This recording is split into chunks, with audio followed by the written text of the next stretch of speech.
नमस्कार मित्रों, आज हम क्वांटम मैकेनिक्स के एक ऐसे प्रिंसिपल के बारे में डिस्कशन करेंगे जो कहीं ना कहीं हमारी फिलॉसफी से भी मिलता जुलता है।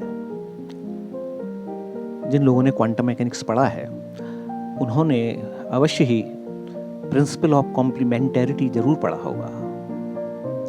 तो principle of complementarity professor Niels Bohr ने 1927 में दिया था। ये जो वर्ड, जो संसार या जो भी चीज़ हमें दिखाई देती है, तो जनरली हम इसको क्लासिकल फिजिक्स के डोमेन में इस चीज़ का स्टडी करते हैं, जो भी हमको दिखाई दे रहा है। लेकिन कुछ एस्पेक्ट्स ऐसे हैं जिनको क्लासिकल फिजिक्स से एक्सप्लेन नहीं किया जा सकता। उस केस में क्वांटम मैकेनिक्स या क्वांटम फिजिक्स का सहारा लेना पड़ता है। तो फॉर एग्जाम्पल, जिन लोगों ने क्लासिकल मैकेनिक्स या क्लासिकल फिजिक्स या न्यूटोनियन फिजिक्स पढ़ी होगी, वो जानते हैं कि जैसे कोई पदार्थ या पार्टिकल, उसका एक अपना स्वतंत्र अस्तित्व होता है, उसी तरीके से वेव या तरंग का एक स्वतंत्र अस्तित्व है। तो जो न्यूटोनियन फिजिक्स जानते हैं वे समझते होंगे कि ऑब्जेक्टिव वर्ल्ड में जो हम देख रहे हैं, इसमें पार्टिकल अपना एक अलग स्वतंत्र अस्तित्व रखता है और वेव अपना एक स्वतंत्र अस्तित्व रखती है। तो एक तरीके से हम ये कह सकते हैं कि पार्टिकल और वेव जो हैं वो एक तरीके से म्यूचुअली एक्सक्लूसिव प्रॉपर्टीज़ हैं या म्यूचुअली एक्सक्लूसिव है, यानी कि उसका एक अपना अलग अस्तित्व है। वेव जो है वो एक अलग फेनोमेना है। तो ये तो क्लासिकल फिजिक्स का सिद्धांत हुआ। द वेव और पार्टिकल दोनों अलग अलग चीज़ें हैं। लेकिन जब आप क्वांटम मैकेनिक्स या क्वांटम फिजिक्स करते हैं तो वहाँ पर भी वेव और पार्टिकल का अस्तित्व माना जाता है। लेकिन उस जगह पर वेव नेचर और पार्टिकल नेचर वो एक दूसरे के पूरक है। वहां पर वो म्यूचुअली एक्सक्लूसिव नहीं, जिस तरीके से क्लासिकल मैकेनिक्स में होते हैं। अब क्वांटम मैकेनिक्स जो है वो एक तरीके से माइक्रो पार्टिकल्स या छोटे पार्टिकल्स, उनका विज्ञान है। तो हमको ये ज्ञात होता है कि भाई जो गुण क्लासिकल फिजिक्स में म्यूचुअली एक्सक्लूसिव हैं, यानी कि वेव और पार्टिकल नेचर, वही गुण क्वांटम मैकेनिक्स में म्यूचुअली एक्सक्लूसिव नहीं है। अब अगर ये म्यूचुअली एक्सक्लूसिव नहीं है तो एक दूसरे पर डिपेंड है। तो हम ये कह सकते हैं कि अगर कोई चीज़ फंडामेंटली एग्जिस्ट करती है, मतलब उसका एग्जिस्टेंस है, तो क्वांटम मैकेनिकली उसमें पार्टिकल नेचर भी होगी और वेव नेचर भी होगी, यानी कि दोनों एट्रीब्यूट्स क्वांटम लेवल पर को एग्जिस्ट करते हैं। तो अब ये एक थोड़ा conceptually different point of view है कि जो वेव है, हम तो उसको वेव ही रूप में मानते हैं। तो जब आप किसी चीज़ को वेव के रूप में देखेंगे तो it will exist as a wave. लेकिन क्वांटम मैकेनिक्स में जो वेव है वही उस समय पार्टिकल भी है, और जो पार्टिकल है वही उस समय वेव भी है। तो पार्टिकल और wave aspects both exist simultaneously, ये आप कह सकते हैं क्वांटम मैकेनिक्स में। अब ये चीज़ को हम थोड़ा दूसरे पर्सपेक्टिव में भी देखें कि आप ऐसा करके समझ सकते हैं कि जो पार्टिकल रूप है वो एक तरीके से ऑब्जर्व्ड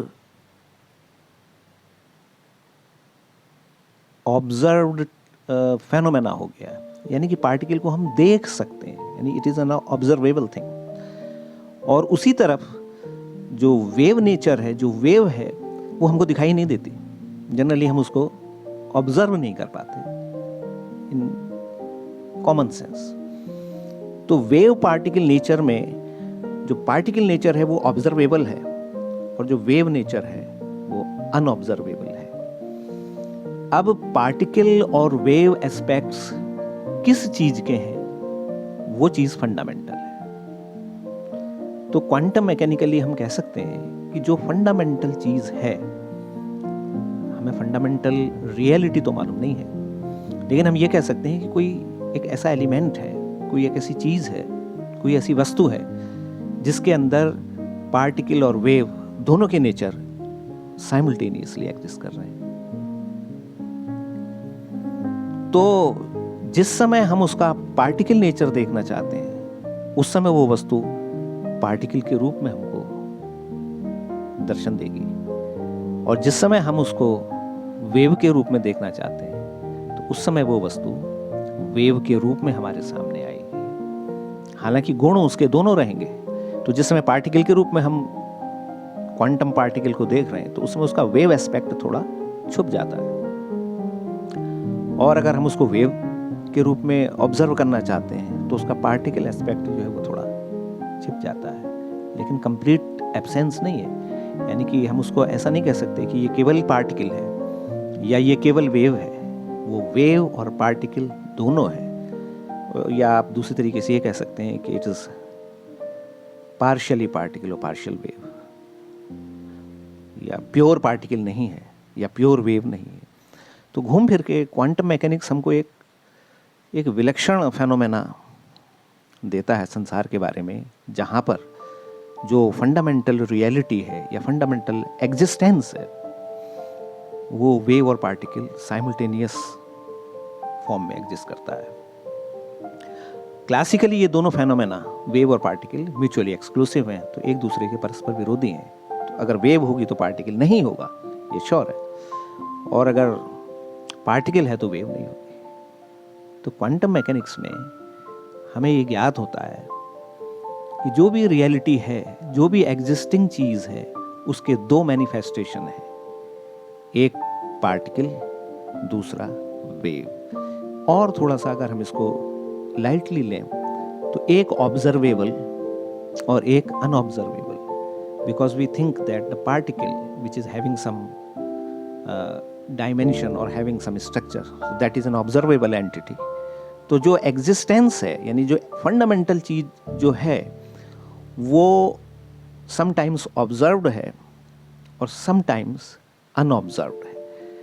तो हम ये नहीं कह सकते कि जो चीज़ ऑब्जर्वेबल है, हमको जो चीज़ दिखाई दे रही है, केवल इतना ही रियलिटी है। जो चीज़ हमें दिखाई नहीं दे रही वो भी फंडामेंटल रियलिटी का एक पार्ट हो सकता है, या जो चीज़ हम पार्टिकल के रूप में देख रहे हैं तो वो उसका कंप्लीट डिस्क्रिप्शन नहीं है। ऐसा भी हो सकता है कि उस पार्टिकल के साथ एक वेव एस्पेक्ट भी जुड़ा हो, और अगर आप वेव देख रहे हैं तो ऐसा भी हो सकता है कि उसके साथ एक पार्टिकल एस्पेक्ट जुड़ा हो। तो जिसे हम देख रहे हैं वो कंप्लीट रियलिटी का एक पार्ट हो सकता है। कंप्लीट रियलिटी में जो ऑब्जर्वेबल वर्ल्ड हमको दिखाई देता है वो भी आता है, और जो अनऑब्जर्वेबल वर्ल्ड है वो भी आता है। अगर कोई व्यक्ति ये कहता है कि मैंने किसी चीज़ को देखा तो इतनी ही रियलिटी है या केवल यही रियलिटी है, तो ऐसा क्वांटम मैकेनिकली पॉसिबल नहीं है। आप किसी भी चीज़ को पूर्ण रूप में नहीं जान पाएंगे। अगर आप उसको जान रहे हैं, आप उसको ऑब्जर्व कर रहे हैं, तो उसका एक एस्पेक्ट अनऑब्जर्व रह जाएगा, और वो भी उसकी रियलिटी है, वो भी उसका एग्जिस्टेंस है। इसी तरीके से अगर आप किसी चीज़ को नहीं देख रहे हैं तो आप ये कहें कि यहाँ कुछ नहीं है, वो भी कंप्लीट रियलिटी नहीं होगी, कंप्लीट डिस्क्रिप्शन नहीं होगा, क्योंकि जहाँ आप कुछ नहीं देख रहे हैं वहाँ पर भी कुछ ना कुछ हिडन रूप में हो सकता है। यह क्वांटम मैकेनिक्स का एक विचित्र फेनोमेना है। तो क्वांटम लेवल पर यह घटना घटित होती है, क्लासिकल लेवल पर तो यह घटना घटित नहीं होती, लेकिन quantum mechanically we can say that whatever we observe is not the ultimate reality. It may be possible that something which is hidden or which is not observable is also with it. और हम इसको ये भी कह सकते हैं कि हम जिसको मानते हैं कि हमारे सामने जो दुनिया दिखाई दे रही है या जो संसार हमें दिखाई दे रहा है, केवल इतना ही संसार एग्जिस्ट करता है, ऐसा नहीं है। इसके बियॉन्ड भी जो ऑब्जर्वेबल नहीं है, जो हमारी इंद्रियों से हमको नहीं दिखाई देता, आंखों से नहीं दिखाई दे रहा, या इंस्ट्रूमेंट से हम उसको नहीं पकड़ पा रहे हैं, वो फिर भी एग्जिस्ट कर सकता है। तो जब हम ऑब्जर्व्ड वर्ल्ड और अनऑब्जर्व्ड वर्ल्ड दोनों को कंप्लीटली जानेंगे, तब हम कह सकते हैं कि we know the fundamental reality. लेकिन क्वांटम मैकेनिक्स का ये फेनोमेना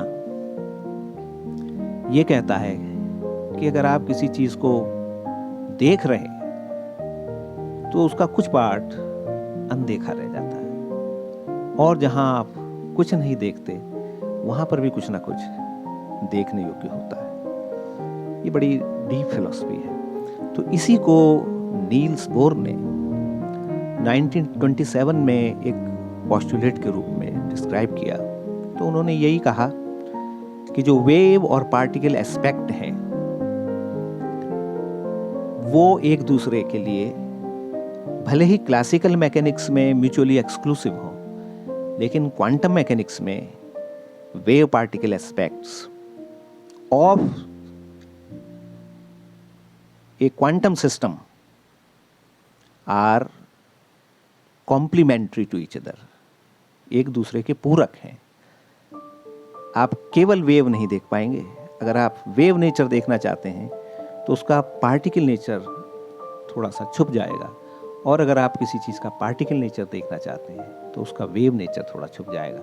लेकिन ऐसा संभव नहीं है कि आप पार्टिकल ही देखें, वेव कंप्लीटली शून्य हो जाए, या आप उसकी तरंग फॉर्म देखें या वेव फॉर्म देखें और पार्टिकल फॉर्म उसकी कंप्लीटली गायब हो जाए। ऐसा नहीं है। Both attributes are complementary each other. So this was the principle of complementarity in quantum mechanics. अब ये कितना प्रोफाउंड प्रिंसिपल है, आप इसको ऐसा करके समझिए कि हमें जो दुनिया दिखाई दे रही है, जैसे हम देख रहे हैं, केवल इतनी ही रियलिटी नहीं है, इसके बियॉन्ड, इससे परे जिसे हम नहीं देख पा रहे, वो भी एक रियलिटी है। ये एक साइंस का पार्ट है। लेकिन इसी से मिलता जुलता जो फिलोसॉफिकल यानी दार्शनिक विवेचन है वो हमारे कई ग्रंथों में मिलता है। तो जैसे फॉर एग्जाम्पल महाभारत में एक श्लोक आता है, मैं आपको उसे पढ़ के सुनाता हूं। आद्यम पुरुषम ईशानम पुरुहूतम पुरुषोत्तम ऋतिमेकाक्षरम ब्रह्म व्यक्ता व्यक्तम सनातनम। इसमें महर्षि उग्रश्रवा जो ऋषि हैं उनको एक परम सत्ता यानी फंडामेंटल रियलिटी के बारे में बता रहे हैं। तो वो कहते हैं आद्यम जो सदा से है, एक ऐसी रियलिटी है जो हमेशा से है, सनातन है, एग्जिस्टिंग फॉर एवर, उसका एग्जिस्टेंस हमेशा से है। तो वो कैसी है? व्यक्ता व्यक्तम सनातनम, वो व्यक्त भी है और अव्यक्त भी है। व्यक्त का मतलब हो गया कि ऑब्जर्वेबल, वो जो परम सत्ता है, जो फंडामेंटल एग्जिस्टेंस है जिस एलिमेंट का, वो एलिमेंट कभी ऑब्जर्व्ड होता है, व्यक्त हो जाता है, और कभी अव्यक्त हो जाता है। तो जो फंडामेंटल एलिमेंट है, द फंडामेंटल रियलिटी जो है, उसके दो एस्पेक्ट हैं, व्यक्त और अव्यक्त, जिसको हम देख पाते हैं और जिसको नहीं भी देख पाते। लेकिन जिसे नहीं देख पाते, ऐसा नहीं है कि उसका अस्तित्व नहीं है। जो परम सत्ता है, जो एवर एग्जिस्टिंग रियलिटी है, जो सनातन रियलिटी है, वो तो अपनी जगह पर है। वो कभी हुई और कभी होगी या कभी नष्ट हो जाएगी, ऐसा नहीं है, हमेशा एग्जिस्ट करती है। लेकिन उसके दो रूप हैं, एक व्यक्त रूप है और एक उसका अव्यक्त रूप है। व्यक्ता व्यक्तम सनातनम, वो कभी, उसका कोई आदि नहीं है, उस परम सत्ता का, उस प्रोफाउंड रियलिटी का कभी अंत भी नहीं होगा। हाँ, ये जरूर है, यह अवश्य है कि कभी वो हमें दिखाई देता है, कभी हमें प्रकट होके सम्मुख दिखाई देता है, कभी अप्रकट हो जाता है। लेकिन अगर अप्रकट है तो इसका मतलब ये नहीं है कि उसका अस्तित्व खत्म हो गया, वो सनातन है। वही हमारा क्वांटम मैकेनिक्स भी कहता है कि जो फंडामेंटल रियलिटी है, if it ever exist we do not know what is the fundamental reality, but if you consider quantum mechanics as something a profound और फंडामेंटल थ्योरी और fundamental description of the nature whatever we observe, तो उस वाले point of view से किसी भी चीज़ की reality को समझने के लिए उसके व्यक्त और अव्यक्त रूप को, उसके पार्टिकल और वेव रूप को, उसके ऑब्जर्व्ड और अनऑब्जर्व्ड रूप को कॉम्प्रहेंसिव वे में, समग्र रूप में हमको देखना पड़ेगा। तो if something is particle, something is observable, if something seems to exist, तो ऐसा नहीं है कि जो चीज़ ऑब्जर्वेबल नहीं है या जो हमको एग्जिस्ट नहीं दिखाई दे रही उसका कोई अस्तित्व ही नहीं है। उसका भी अस्तित्व है, व्यक्त का भी अस्तित्व है, अव्यक्त का भी अस्तित्व है, पार्टिकल का भी अस्तित्व है, वेव का भी अस्तित्व है। जो हमको दिख रहा है उसका भी अस्तित्व है और जो नहीं दिख रहा उसका भी अस्तित्व है। इसीलिए हम ऐसा मान सकते हैं कि जिनको हम देख रहे हैं अपने चारों ओर, जो संसार हमें अपने चारों ओर दिखाई दे रहा है, जो नक्षत्र, ग्रह नक्षत्र, पेड़ पौधे, चर और अचर जो हमें दिखाई दे रहा है, उसका एक दूसरा रूप भी है जो हमें नहीं दिखाई दे रहा। वो नहीं दिखाई दे रहा, इसका मतलब ये नहीं है कि वो एग्जिस्ट नहीं करता, दिखाई नहीं दे रहा, अनऑब्जर्व्ड है। तो जहां हम ये मान के चलते हैं कि यहाँ सब कुछ है, तो वहां पर हो सकता है कि कोई चीज़ कंप्लीट रूप में वहां पर ना हो। और जहां पर हमें कुछ नहीं दिखाई दे रहा है, जहां पर हम नितांत अकेले हैं, जहां पर हम ये मानते हैं कि हमारे साथ कोई नहीं है, वहां पर कोई अदृश्य सत्ता हमारे साथ हो। We do not know. That is a weird science और philosophy. लेकिन दोनों चीज़ें, क्वांटम फिजिक्स और हमारा दर्शन, ये कहता है कि इस संसार में, इस जगत में, इस यूनिवर्स में कोई एक चीज़ है, एवर एग्जिस्टिंग है, सनातन है, और वो दोनों रूपों में है। वो व्यक्त भी है, अव्यक्त भी है, वो ऑब्जर्व्ड भी है, अनऑब्जर्व्ड भी है, वो पार्टिकल भी है, वो वेव भी है। और दूसरी तरफ ना वो व्यक्त है, ना अव्यक्त है, ना पार्टिकल है, ना वेव है। अपने आप में एकमेव अद्वितीयम वो सत्ता एग्जिस्ट करती है। तो हमारे फिजिक्स के सिद्धांत या साइंस के सिद्धांत और हमारे प्राचीन दार्शनिक सिद्धांत कहीं ना कहीं एक दूसरे से मेल खाते हैं। आवश्यकता इस बात की है कि उसको गंभीरता से अध्ययन किया जाए और समझा जाए, तो हम एक समग्र सिद्धांत तक पहुंच सकते हैं, ऐसा मेरा मानना है। भविष्य में हम क्वांटम फिजिक्स के दूसरे एस्पेक्ट्स के बारे में डिस्कशन करेंगे। तब तक के लिए आप सभी को नमस्कार, धन्यवाद।